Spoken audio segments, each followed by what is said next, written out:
और इसी के कारण कुछ परिवर्तन भी आगे किए गए, जिसका हम आगे जिक्र करेंगे।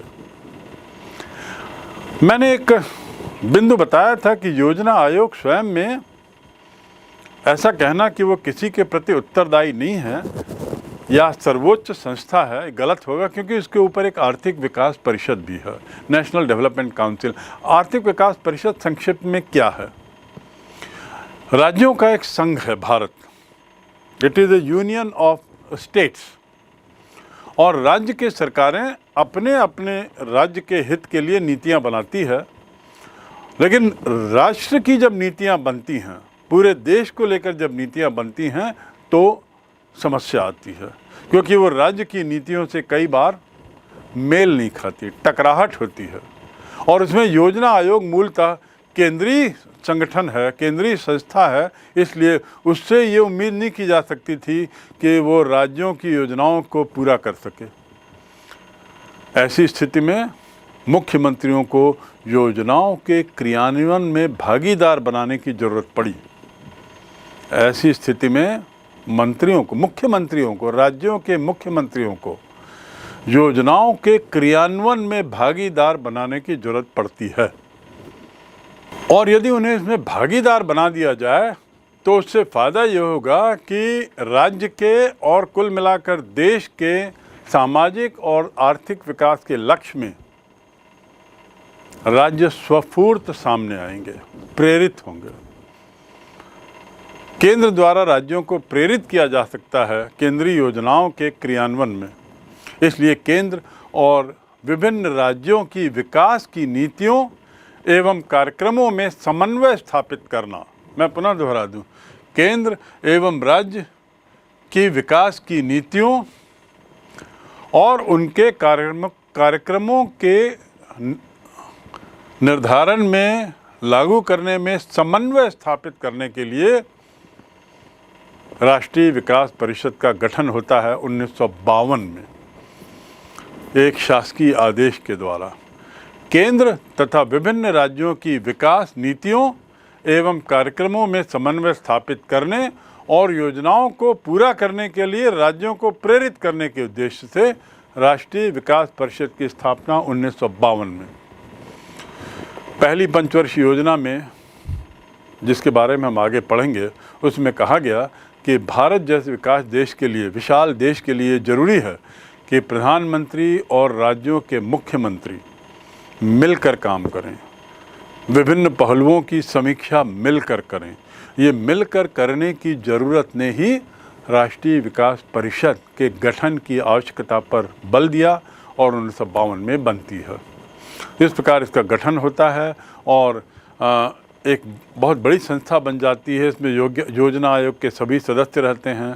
फिर उसके बाद मंत्रिमंडल के सदस्य, मुख्यमंत्री और जो यूनियन टेरिटरीज़ होती हैं इसके सदस्य भी रहते हैं। कुछ लोग इसमें आमंत्रित भी किए जा सकते हैं। कुछ लोग से, अर्थात यदि किसी ऐसे विभाग के बारे में चर्चा होना है विकास परिषद की बैठक में जिस विभाग का मंत्री सदस्य नहीं है, तो उससे भी आमंत्रित किया जाता। ज़रूरत पड़ने पर RBI, reserve bank of India के गवर्नर और अन्य अर्थशास्त्री, संबंधित विशेषज्ञों को भी भाषण देने के लिए बुलाया जाता। प्रधानमंत्री जो हैं वो राष्ट्रीय विकास परिषद के अध्यक्ष होते हैं और योजना आयोग का सचिव विकास परिषद का भी सचिव होता है। तो ऐसा करके योजना आयोग और विकास परिषद को एक दूसरे से लिंक करने की कोशिश की गई है। ठीक, ये तो हो गया उसका ढांचा। ये विकास परिषद की बैठक वर्ष में 2 बार औसतन होती है। कई बार ज़्यादा ज़रूरत भी पड़ी है तो ज़्यादा बार भी हुई है, क्योंकि कई बार ऐसी ज़रूरत पड़ी। ये जो विकास परिषद की मीटिंग का जो एजेंडा है, कार्यसूची, वो योजना आयोग का सचिव तैयार करता है, अर्थात राष्ट्रीय विकास परिषद का सचिव तैयार करता है, क्योंकि दोनों का सचिव एक ही है। और जो प्रधानमंत्री होते हैं, जो परिषद के अध्यक्ष होते हैं, वो अध्यक्षीय भाषण देते हैं, लेकिन स्वागत भाषण कौन देता है? सचिव। इसमें कार्यसूची में क्या क्या होगा और अन्य कुछ बातें वो कहते हैं, और लेकिन जो भी बातें होती हैं वो रिकॉर्ड में रहती हैं, उसे लिख लिया जाता है और जो भी निर्णय होते हैं वो सर्वसम्मत होते हैं। तो इस प्रकार राष्ट्रीय विकास परिषद का गठन और उसकी कार्यशैली का भी हमने कुछ एक अध्ययन कर लिया। अब अगला बिंदु है इसके कार्य क्या है। विकास की परिभाषा को लेकर, विकास को लेकर बहुत बहस चली और विभिन्न तरह के विचार आए, जैसा हम देखेंगे और देखे हैं, समझे हैं कि विकास के मायने क्या। चलिए एक नज़र हम थोड़ा डालते हैं एक घटना पर। उड़ीसा भारत में, वहाँ का एक बहुत बड़ा क्षेत्र है जो लौह अयस्क भंडार के लिए विश्व प्रसिद्ध है। लौह अयस्क भंडार के लिए विश्व प्रसिद्ध है। और जब भारत स्वतंत्र हुआ 50 के दशक के आसपास, 1947 में स्वतंत्र होने के बाद, लौह अयस्क की मांग पूरे विश्व में व्यापी थी, बहुत ज़्यादा थी। और भारत में उड़ीसा के पास उसका बहुत बड़ा भंडार था। मायने क्या हुए कि उड़ीसा की राज्य सरकार लौह अयस्क के इस विशाल भंडार का उपयोग अपने क्षेत्र के आर्थिक विकास के लिए करना चाहती थी। स्वाभाविक है, कोई भी चाहेगा, कौन नहीं चाहेगा बताइए विकास करना, चाहे वो सरकार हो चाहे वहाँ के लोग हों। और यदि सरकार चाहती है तो राज्य का विकास मतलब वहाँ की जनता का विकास भी। तो उसने सोचा कि क्यों न इस विश्वव्यापी मांग का फ़ायदा उठाते हुए लोहे के निर्यात के लिए राष्ट्रीय अंतर्राष्ट्रीय संधियां कर मुनाफा लिया जाए, जिससे कि यहाँ के क्षेत्र के लोगों का विकास हो, रोजगार मिलेगा, जीवन यापन की जो स्तर है वो उठेगा। तो राज्य सरकार ने इस्पात निर्माताओं के साथ, कई लोगों के साथ ऐसे सहमति पत्र पर हस्ताक्षर किया। विकास के लिए राज्य सरकार द्वारा ये प्रयास था। ये तो स्पष्ट है, इसमें कोई शंका नहीं कि ऐसा करने से राज्य को बहुत पैसा मिलेगा, उसका कोष खजाना पैसों से भरेगा और उस पैसे से क्षेत्र का विकास होगा। लेकिन एक नज़र हम डालें कि इस प्रक्रिया में या लौह अयस्क के निर्यात में अलग अलग समूहों के अलग अलग विचार थे। और आश्चर्य नहीं होना चाहिए कि उसमें से कुछ लोग इसके विरोधी भी रहे। तो क्या इसका मायने ये रखें कि कुछ लोग विकास नहीं चाहते? नहीं, ऐसा नहीं है। इनकी चिंताएं कुछ और थीं। यदि मैं 4 तरह के लोगों के विचार रखूं इस लौह अयस्क के निर्यात को लेकर उड़ीसा के, तो सबसे पहले आदिवासियों का क्या नज़रिया था। आदिवासी लोग तो इसके सख्त विरोध में खड़े हो गए, क्योंकि उनको बहुत बड़ी चिंता थी कि उनके जीवन यापन की जो ये भूमि है, जहाँ वो वर्षों दर वर्षों से, हजारों वर्षों से रह रहे हैं, उन्हें वहाँ से बेदखल होना पड़ेगा, उन्हें अपनी ज़मीन खोनी पड़ेगी, उन्हें विस्थापित किया जाएगा। उनको उस विकास से कोई मतलब नहीं जिसके लिए सरकार ने लौह अयस्क का निर्यात करने का विचार किया था। वो तो जो था उसी पे खुश थे और वैसे ही रहना चाहते थे। तो आदिवासियों द्वारा विरोध। उसी प्रकार पर्यावरणविद भी इसके सख्त खिलाफ हो गए। जो लोग इकोलॉजिकल बैलेंस, एनवायरनमेंटल स्पेशलिस्ट थे, पर्यावरणविद, ये इसलिए खिलाफ हुए कि उनका कहना था इस खनन से, इस विशाल भूमि के खनन से यहाँ का पर्यावरण प्रभावित होगा, दुष्प्रभावित होगा, खतरा पैदा हो जाएगा और जो इस क्षेत्र के लिए अच्छा नहीं होगा। तो पर्यावरणविद भी बड़ी संख्या में इसका विरोध कर रहे थे। पक्ष में कौन था? एक तो राज्य सरकार, तीसरा, और चौथा था केंद्र सरकार। वो इसके पक्ष में इसलिए थी क्योंकि इसका कहना था कि हस्ताक्षर तो कर दिए राज्य सरकार ने, अब यदि आदिवासियों या पर्यावरणविदों के विरोध में हमने इन संधियों का पालन नहीं किया और उद्योग नहीं लगा तो ये एक बहुत बुरी मिसाल सामने आएगी। विश्व के सामने देश की इज्जत पे खतरा मंडराएगा। साथ ही देश में जो पूंजी निवेश का जो द्वार खुल रहा था वो भी बंद हो जाएगा, क्योंकि निर्यातक लोग लौह अयस्क के लिए आएंगे, फैक्ट्री डालेंगे, प्लांट डालेंगे और बड़े बड़े उद्योग स्थापित करेंगे, रोजगार मिलेगा। तो केंद्र भी और राज्य भी पक्षधर थे, जबकि आदिवासी और पर्यावरणविद इसके विरोध में थे। कहने के मायने क्या, इस उदाहरण से हम क्या समझ पाते हैं? पहली बात कि कैसे लोग अपने अपने हित को साधने की कोशिश करते हैं, किस तरह के हित सक्रिय होते हैं, ये पहली बात। दूसरा, संघर्ष के अहम बिंदु कौन से थे? संघर्ष के बिंदु से तात्पर्य है आदिवासियों के लिए संघर्ष का मुद्दा था जीवन यापन का। आदिवासियों के लिए ये जीवन यापन का संघर्ष का मुद्दा हो गया। दूसरी ओर पर्यावरणविदों के लिए ये पर्यावरण की समस्या का संघर्ष हो गया। तो इस प्रकार जो संघर्ष के बिंदु थे वो ये दो मुख्य थे। अब तीसरा बिंदु कौन सा था? यदि हम थोड़ा और गहराई से इस उदाहरण को देखें उड़ीसा के, तो ऐसा कोई सा बिंदु है क्या जिस पर हम सोच सकते हैं कि चारों पक्ष राजी हो जाएं? ऐसी कौन सी बात को सामने लाकर ये प्रयास किया जाए कि लौह अयस्क की संधियों का पालन करवाने में सभी की सहमति मिल जाए? और क्या इस मसले का समाधान ऐसा हो सकता है जिसमें सभी लोग जुड़ जाएं, सभी लोग संतुष्ट हो जाएं? इन सवालों का जवाब जो है ना, ये विशेषज्ञ लोग नहीं दे पा रहे थे, क्योंकि संघर्ष की बात थी और उसके साथ ही साथ सभी के हितों की बात थी और अंत में सभी को राजी करने वाला एक ऐसा बिंदु, एक ऐसा पहलू सामने लाने की बात थी जिस पे सहमति बन सके। और ये तीनों ही संभव नहीं हो पा रहा था, तो फिर समस्या का समाधान कैसे हो?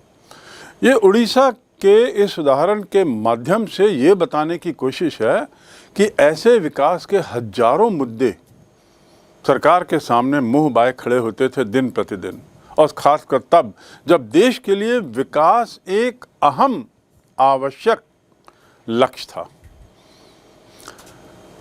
समाधान की यदि बात करें तो इस तरह के फैसलों में एक सामाजिक समूह के हित को दूसरे सामाजिक समूह के हित से तौला जाएगा, उससे तुलना की जाएगी कि भाई आदिवासियों का हित सर्वोपरि या पर्यावरणविदों का या सरकार का हित, राष्ट्र का हित, किसके हित को हम प्राथमिकता दें, ये समाधान निकालने का एक जरिया होता है।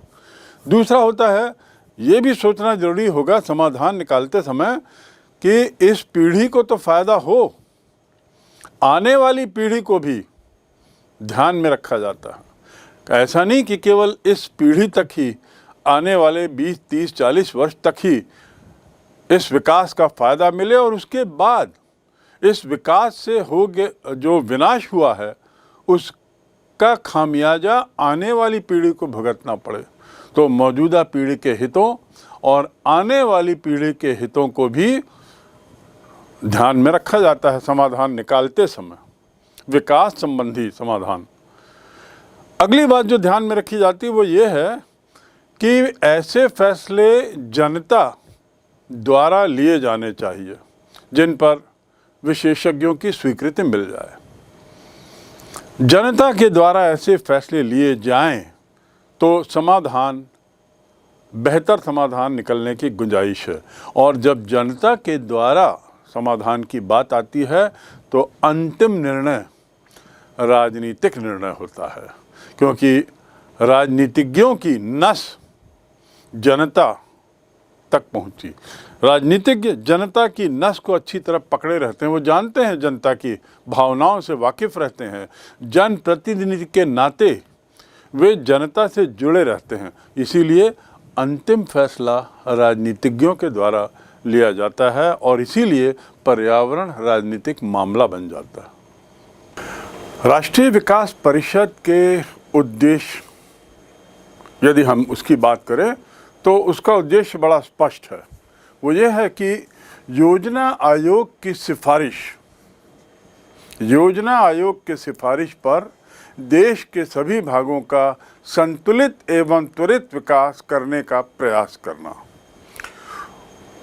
इस प्रकार उसका संबंध योजना आयोग से काफ़ी कुछ जुड़ा हुआ है। साथ ही आर्थिक नीतियाँ, सामाजिक नीतियाँ, इनको उन्नत करना, यह भी उसके उद्देश्यों में है। इन उद्देश्यों की पूर्ति के लिए उसके पास एक तरीके से 4 काम सौंपे गए हैं। पहला, योजना आयोग द्वारा तैयार किए गए योजना के प्रारूप पर विचार विमर्श करना और उसे स्वीकृति प्रदान करना, जो पहले भी बताया गया है। दूसरा, योजना आयोग के कार्यों की समीक्षा, समय समय पर उसके कार्यों की समीक्षा। तीसरा, राष्ट्रीय विकास को प्रभावित करने वाले जो विभिन्न महत्वपूर्ण मुद्दे हैं, प्रभावित करने वाली जो नीतियां हैं, उस पर विचार करना। उन प्रभावित नीतियों से जुड़े हुए प्रश्नों पर विचार करना। और चौथा, राष्ट्रीय योजना के अंतर्गत जो लक्ष्य निर्धारित किए गए हैं, उनकी उनकी प्राप्ति की सफलता हेतु उपाय सुझाना। क्योंकि लक्ष्य तो बनाता है योजना आयोग और उसके बाद विकास परिषद उसको अंतिम रूप देता है, सहमति देता है। लेकिन यदि रास्ते में कुछ बाधाएं आ रही हों तो राष्ट्रीय विकास परिषद के सदस्यों का ये दायित्व भी हो जाता है कि वे रास्ते बताएं ताकि लक्ष्य की प्राप्ति समयानुसार की जा सके। अगला, इसके अतिरिक्त जनता से सक्रिय सहयोग लेना, प्रशासनिक सेवाओं की कार्यकुशलता में सुधार करना, पिछड़े क्षेत्रों के विकास का प्रयास करना और समस्त नागरिकों के समान मात्रा में त्याग के माध्यम से राष्ट्रीय विकास, समस्त नागरिकों में समान त्याग, अर्थात आवश्यकता पड़ने पर यदि किसी तरह का सेस, सेस यानी एक तरह का कर लगाया जाए किसी जरूरती के कारण, उदाहरण के लिए अभी कोरोना काल था, उसके पहले सुनामी के कारण या कोई बहुत बड़ी आपदा कहीं हुई तो उसके लिए, तो ऐसी स्थिति में सबसे समान रूप से त्याग की अपेक्षा करना और संसाधन जुटाना। इस तरीके से हम देखते हैं कि परिषद के कार्यों से साफ हो जाता है कि परिषद एक तरीके से एक परामर्शदात्री संस्था है। संवैधानिक वैसी भी नहीं है, परामर्शदात्री, जो केंद्र सरकार और राज्य सरकार को परामर्श देती है, उनको रास्ते दिखाती है, उपाय बताती है। इस परिषद में पंचवर्षीय योजनाओं की संरचना आदि पर भी विचार होता है और सर्वसम्मति से आने वाली समस्याओं का हल होता है। तो संक्षिप्त में ये राष्ट्रीय विकास परिषद की रूपरेखा, उसके उद्देश्यों की प्राप्ति के लिए जो रूपरेखा वो आपको बता दिया, या दूसरे शब्दों में उद्देश्यों की पूर्ति करने के क्या तरीके राष्ट्रीय विकास परिषद अपनाता है, वो बात स्पष्ट हो गई। एक सवाल आता है कि आज के परिप्रेक्ष्य में जब आप देश की विकास गाथा के दौरान राष्ट्रीय विकास परिषद की भूमिका क्या पाई जाती है, कहाँ राष्ट्रीय विकास परिषद है, किस हद तक वो देश के वर्तमान स्थिति के लिए जिम्मेदार है, उसके विकास के लिए जिम्मेदार है। न केवल योजना में महत्वपूर्ण भूमिका, बल्कि योजनाओं के क्रियान्वयन में भी महत्वपूर्ण भूमिका, पहले बिंदु। इसने न केवल योजनाओं के निर्माण में महत्वपूर्ण भूमिका निभाई, बल्कि योजनाओं के क्रियान्वयन में भी। जब योजना बनती है तो परिषद से बार बार परामर्श किया जाता है और परिषद में सब मुख्यमंत्री वगैरह रहते हैं, उनकी सहमति सुझाव बड़े काम के रहते हैं और ये सुझाव की उपेक्षा नहीं की जा सकती। दूसरा, राष्ट्रीय परिषद की स्वीकृति के बिना ये जो योजना है, जो किसी भी तरह का जो कार्य है वो योजना प्रारूप, योजना का रूप नहीं ले सकता। ये योजना तभी मानी जाती है जब राष्ट्रीय विकास परिषद की उसमें सहमति हो। तीसरा, योजना के सफल क्रियान्वयन के लिए योजना आयोग राष्ट्रीय विकास परिषद से परामर्श लेता है, जिसका जिक्र मैं पूर्व में कर चुका हूँ, और फिर इन सुझावों पर अमल करना ये एक तरीके से योजना आयोग का नैतिक दायित्व हो जाता है। आपको ये जानने की आवश्यकता नहीं है क्योंकि पूर्व में बताया गया है कि योजना आयोग की तरह राष्ट्रीय विकास परिषद भी कोई संवैधानिक संस्था नहीं है, कोई संवैधानिक आधार नहीं है, लेकिन फिर भी महत्वपूर्ण है। क्यों? क्योंकि ये मंत्रियों, मुख्यमंत्रियों, महत्वपूर्ण केंद्रीय मंत्रिमंडल के मंत्रियों का समूह है। इसके महत्व को लेकर एक बहुत अच्छी परंपरा चल पड़ी और परिषद के निर्णय केवल केंद्र ही नहीं बल्कि राज्य भी मान्य करते हैं। परिषद की भूमिका के संबंध में ये जानना जरूरी है कि कभी कभी परिषद ने भारतीय संघ, इंडियन यूनियन, उसमें कभी कभी सुपर कैबिनेट का भी रोल किया है, कभी कभी सुपर कैबिनेट की भूमिका निभाई है, अर्थात कैबिनेट के ऊपर, मंत्रिमंडल के ऊपर कई बार वह कार्य करते हुए नजर आई है। इससे स्पष्ट है कि राष्ट्रीय विकास परिषद योजना आयोग की अपेक्षा अधिक सक्षम है। अर्थात यदि हम राष्ट्रीय विकास परिषद के भूमिका की बात करें तो बड़ी सकारात्मक भूमिका रही है उन बिंदुओं पर जिसका मैंने जिक्र कर लिया है, और कई बार तो ऐसी अनुभूति हुई है कि ये सुपर कैबिनेट का कार्य की है। इससे ये बात सुनिश्चित है कि योजना आयोग की अपेक्षा ये ज़्यादा सक्षम संस्था रही है। अब हम इसका थोड़ा मूल्यांकन करें कि इतने वर्षों में विकास परिषद ने क्या खोया, क्या पाया।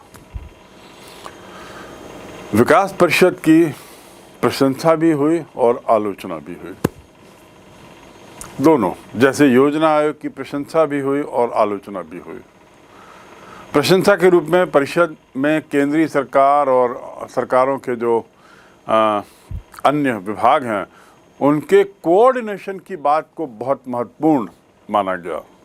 कोऑर्डिनेशन, समन्वय बैठाने का जो कार्य राष्ट्रीय कार्य परिषद के माध्यम से हुआ है वो एक बहुत महत्वपूर्ण कार्य माना गया। दूसरा, क्योंकि मुख्यमंत्री सदस्य होते हैं इसलिए केंद्र सरकार और राज्य सरकार के बीच एक अच्छा तालमेल हो जाता है। क्योंकि इसमें राज्य सरकारों के मुख्यमंत्री होते हैं इसके सदस्य, इसलिए राज्य सरकारों और केंद्र सरकार के बीच एक अच्छा तालमेल हो जाता है। तीसरा, ऐसी स्थिति में विकास परिषद के किसी अनुमोदन को, विकास परिषद के किसी योजना को राज्य सरकारें अपना मानते हुए उसे लागू करती हैं, अपना मानते हुए उसे अपना कार्य समझती हैं और पूरा करने के लिए यथासंभव प्रयास करती हैं।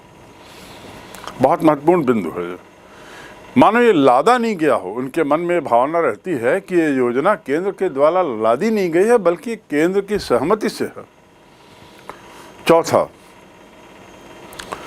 ये एक ऐसी बॉडी है, ऐसा मंच है जिसमें केंद्रीय सरकार के प्रतिनिधि और राज्य सरकारों के मुख्यमंत्री के बीच में बड़ा स्वतंत्र संवाद होता है।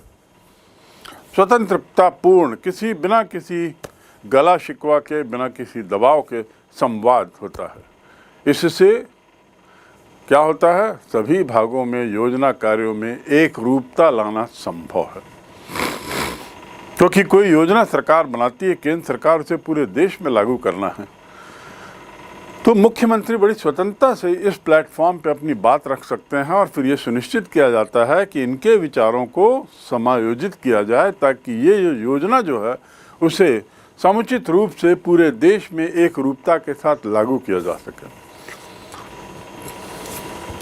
अगला जो महत्वपूर्ण बात है वो ये है कि आलोचकों के द्वारा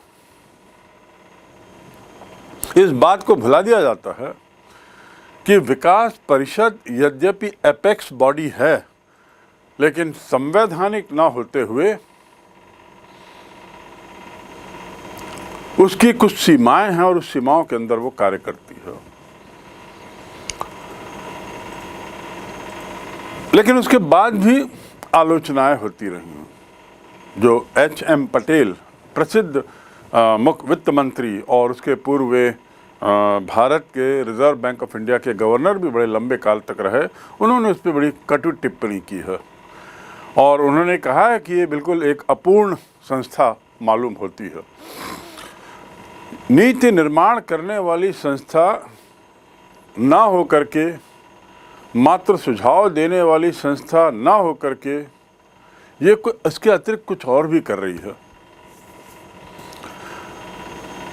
दूसरे एक मंत्री हैं जो थे केंद्रीय खाद्य मंत्री तत्कालीन A.P. जैन, उन्होंने कहा कि ये परिषद जो है ये बड़ी स्वच्छंदतापूर्ण कार्य करती है, किसी की सुनती नहीं और राज्यों के कार्यों में हस्तक्षेप करती है, सतत रूप से केंद्र के कार्य में हस्तक्षेप करती है। जो संविधान के अनुसार जो अधिकार निकायों को दिए गए हैं उसमें वो बारंबार दखल करती है। तो इस प्रकार उनका कहना है कि ऐसे जो प्रावधान हैं जो केंद्रीय और राज्य स्तर पर मंत्री परिषद को हैं, कई बार देखा गया कि राष्ट्रीय विकास परिषद इसे अपने हाथ में ले लेती है। दूसरे शब्दों में इस पे ये आरोप लगता है विकास परिषद पे कि वो अपनी सीमाएं कई बार पार कर जाती है। लेकिन इस सब आलोचनाओं के बावजूद ये आशा की जाती है कि केंद्र और राज्य के बीच में ये एक अच्छा समन्वय बैठाई है। उच्च सत्ता प्राप्त निकाय के रूप में एक अच्छी सुझाव को उसका अध्ययन करने वाली संस्था है और योजना आयोग के मसौदों को अच्छी तरह अध्ययन के बाद स्वीकृत करती है, उसमें सुधार लाती है और इसलिए इसने अपना जो दायित्व है उसे बड़े प्रशंसनीय तरीके से उसका निर्वाह किया है। ऐसा कुल मिला के निष्कर्ष जो विभिन्न दल होते हैं, विभिन्न दलों के द्वारा राष्ट्रीय विकास परिषद की बैठक में भाग लेना, क्योंकि ये सब विभिन्न दलों के मुख्यमंत्री होते हैं और फिर स्वतंत्र रूप से इन विभिन्न दलों द्वारा विचार विमर्श करना, ये स्वयं में बहुत बड़ी सफलता है राष्ट्रीय विकास परिषद की। हाँ, कभी कभी ऐसा भी देखा गया है कि किसी कारण के दबाव में, किसी तरह के दबाव में कई दल हाँ में हाँ मिलाते रहते हैं, पर ऐसा विश्वास है राजनीति शास्त्रियों का कि आने वाले समय में इस तरह के हाँ में हाँ मिलाने की प्रथा का अंत होगा और ये राज्यों के प्रतिनिधि मुख्यमंत्रियों के रूप में अपनी बात और स्वतंत्रता से कर सकेंगे। तो ये बात हुई राष्ट्रीय विकास परिषद की देश के विकास में भूमिका। अब हम आते हैं अगले बिंदु पर और वो है विकेंद्रीकृत नियोजन। विकेंद्रीकृत नियोजन तथा जिला योजना समिति। जिला योजना समिति इस विकेंद्रीकृत नियोजन का एक हिस्सा है। केंद्रीकृत नहीं, विकेंद्र उल्टा, जिसमें डिसेंट्रलाइजेशन हो। अंग्रेजी में उसे कहते हैं डिसेंट्रलाइजेशन, केंद्रीकरण नहीं। नियोजन है लेकिन विकेंद्रीकृत है। ये 1950 में केंद्रीकृत योजना लागू की गई थी, जो आपको मैंने पूर्व में बताया है, जिसके अंतर्गत सारे देश की विकास योजना का निर्माण योजना आयोग के रूप में केंद्र सरकार के माध्यम से होती थी। ये योजना जो है, जो ऊपर से आती थी, दिल्ली में बैठे हुए योजना आयोग के कार्यालय में बनाई जाती थी, उसे कहते थे टॉप डाउन मॉडल। क्या कहते थे? टॉप डाउन मॉडल, ऊपर से नीचे जाने वाली। एक तरीके से हम कहते हैं डाउनवर्ड फिल्टरेशन, जिसे हम किसी अन्य विषय में कहते हैं डाउनवर्ड फिल्टरेशन थ्योरी। तो ऐसे यहाँ भी टॉप डाउन मॉडल ये प्रारंभ में हुआ, लेकिन इसकी कुछ बुराइयां थी। दिल्ली में बैठा हुआ अधिकारी, दिल्ली में बैठे लोग विशेषज्ञ पूरे इतने बड़े विशाल देश के अंदरूनी इलाकों की समस्याओं से कैसे वाकिफ होंगे? तो ऐसी स्थिति में इस समस्या का निराकरण करने के लिए स्थानीय स्तर की विशिष्ट समस्याओं पर ध्यान देने के लिए विकेंद्रीकरण का रास्ता अपनाया गया। और इस विकेंद्रीकरण के मॉडल को कहते हैं बॉटम अप मॉडल। पहला वाला कहलाता था टॉप डाउन मॉडल, और ये क्या है? बॉटम अप मॉडल, नीचे से ऊपर। यानी सब जिले अपनी अपनी योजनाएं बनाते हैं, फिर उसके बाद जिलों से योजनाएं राज्य में जाती हैं, राज्यों में वो योजनाएं राज्य के योजना आयोग में इकट्ठी होती हैं, और फिर वहाँ से वे प्रस्तावित होकर आगे दिल्ली की ओर जाती हैं। भारत में जिला योजना की शुरुआत 74वें संशोधन में हुई, 1992। बॉटम अप मॉडल, विकास का बॉटम अप मॉडल 1992 में शुरू किया गया। यानी उदारीकरण की नीति 1991 में अपनाई गई, और उसके बाद जिलों से प्रस्ताव मंगाया गया। बजाय ऊपर से योजना थोपने के जिलों से प्रस्ताव मंगाया गया, और प्राथमिकता के आधार पर उन प्रस्तावों पर योजना आयोग ने विचार शुरू किया। तो संशोधन कौन सा था? 1992 का 74वां संशोधन, जिसमें जिला योजना समिति की स्थापना हुई। और वैसे जिला योजना समिति का प्रस्ताव जो है, ये विचार हनुमंत राव कमेटी ने 1984 में ही दे दिया था, लेकिन लागू नहीं हो पाया था। इसके तहत जिला योजना को पहली बार संवैधानिक दर्जा मिला। ये एक विशेषता है, समझ लें। 74वां संशोधन 1992, बॉटम अप, और उसके साथ ही संवैधानिक दर्जा। ये जो संवैधानिक दर्जा मिला है, इसमें इसका कार्य ये है कि पंचायतों और नगर पालिका के द्वारा जो तैयार की गई विकास योजनाएं, उन सब को मिलाकर जिले की विकास योजना तैयार करना। एक जिले में हजारों गांव होते हैं, गांव की पंचायतों द्वारा, शहरों के निगम, शहर की नगर पालिका, नगर निगम के द्वारा जो वो अपने क्षेत्र की जो योजनाएं उन्होंने बनाई हैं, उन सब को इकट्ठा करना, अध्ययन करना, और कराधान और अन्य प्रावधानों के मद्देनज़र ध्यान रखते हुए इन सारी योजनाओं को उचित रूप से समाहित करते हुए जिले की योजनाओं के रूप में इसे प्रस्तुत करना ऊपर।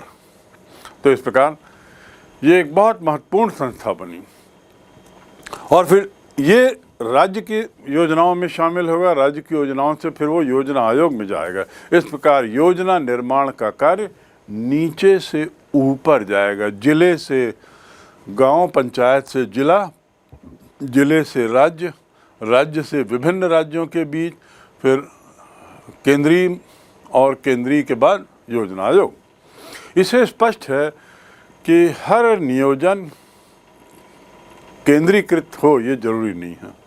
ऐसा भी नहीं है कि नियोजन का मतलब हमेशा परियोजनाओं से ही लगाया जाए, ये भी जरूरी नहीं है। 1950 के केंद्रीकृत नियोजन और 1992 के विकेंद्रित नियोजन में एक चीज़ आप जरूर पाएंगे। केंद्रीकृत एक चीज़ जो कॉमन है, जो दोनों में है, और वो क्या है? केंद्रीकृत नियोजन में केंद्रित, ऊपर से केंद्रित योजनाएं, विकेंद्रीकृत में भी केंद्रित ही है, लेकिन जो आमंत्रण किए जाते हैं, योजनाएं जो बुलाई जाती हैं, वो नीचे से पहुंचती हैं और अंत में वो केंद्रीकृत हो जाती हैं। अंत में वो योजना आयोग के द्वारा ही अंततः लागू की जाती हैं। तो दोनों में ये स्पष्ट है कि नियोजित योजना केंद्रीकृत होती है, जिसे प्रारंभ में बार बार कहा गया है। इसका मतलब ऐसा नहीं है कि नियोजन का मतलब हमेशा उद्योगों और बड़ी बड़ी योजनाओं से लगाया जाए। जरूरी नहीं कि केवल बड़ी योजनाओं का ही नियोजन हो। छोटी छोटी बातें लेकिन बहुत महत्वपूर्ण बातों को भी लेकर नियोजन का खाका तैयार किया जाता है। यदि हम केरल मॉडल की बात करें, केरल राज्य जहां विकास और नियोजन के लिए जो रास्ता उन्होंने चुना है और उस रास्ते को आज हम केरल मॉडल के रूप में जानते हैं, उसमें शिक्षा, स्वास्थ्य, भूमि सुधार, कारगर खाद्य वितरण और गरीबी उन्मूलन, इस पर काफ़ी जोर दिया। यानी विकास होगा, समग्र विकास होगा, पर उसमें हम इन 5 बिंदुओं पर विशेष ध्यान देंगे। तो वहाँ की जो पंचायत है, वहाँ का जो नगर निगम आदि हैं, वह अपने ज़्यादातर प्रस्ताव इन 5 बिंदुओं पर लेकर भेजता है। और ज़रूरी नहीं कि वो प्रस्ताव बड़े बड़े बांधों के हों, बड़े बड़े उद्योगों के हों। केरल में प्रति व्यक्ति आय वैसे थोड़ी कम, लेकिन यहाँ औद्योगिक सुधार भी तुलनात्मक रूप से थोड़ा कम रहा। इसके बावजूद केरल में साक्षरता 100% है। केरल में साक्षरता 100% इसी योजना के तहत।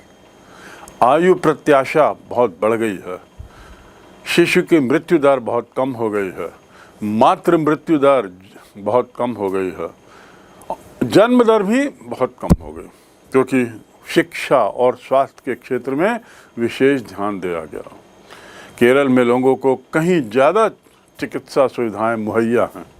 1987 से 1991 की यदि हम बात करें तो एक नव लोकतांत्रिक पहल नाम से एक अभियान चला था, नव लोकतांत्रिक पहल। इसमें विज्ञान और पर्यावरण के मामले में 100% साक्षरता का लक्ष्य रखा गया था। विज्ञान और पर्यावरण के मामले में, इकोलॉजी, एनवायरनमेंट और साइंस के मामले में 100% साक्षरता का अभियान रखा गया था, जिसे प्राप्त कर लिया। और ये जो अभियान था, इसकी रूपरेखा ऐसी थी कि NGOs को शामिल किया गया, स्वयंसेवी संगठनों को शामिल किया गया, और इस प्रकार स्वयंसेवी संगठन भी इस तरह के चीज़ों के विकास की प्रक्रिया में जुड़ गई। और केरल में इस बात के भी प्रयास किए गए कि लोग पंचायत स्तर पर, प्रखंड स्तर पर, जिला स्तर पर योजनाओं को बनाने में शामिल हों। तो ये केरल मॉडल है, इन 5 चीज़ों पर जोर देता है, लोगों को ज़्यादा से ज़्यादा आमंत्रित करता है अपने सुझाव देने के लिए विभिन्न स्तरों पर, और इस प्रकार उसने सुनिश्चित किया है कि वहाँ स्वास्थ्य की स्थिति में सुधार हो और शिक्षा की स्थिति में तो बहुत ज़्यादा सुधार है। केरल मॉडल ये विकास का एक मॉडल है। अब हम आते हैं एक नई संस्था के बारे में।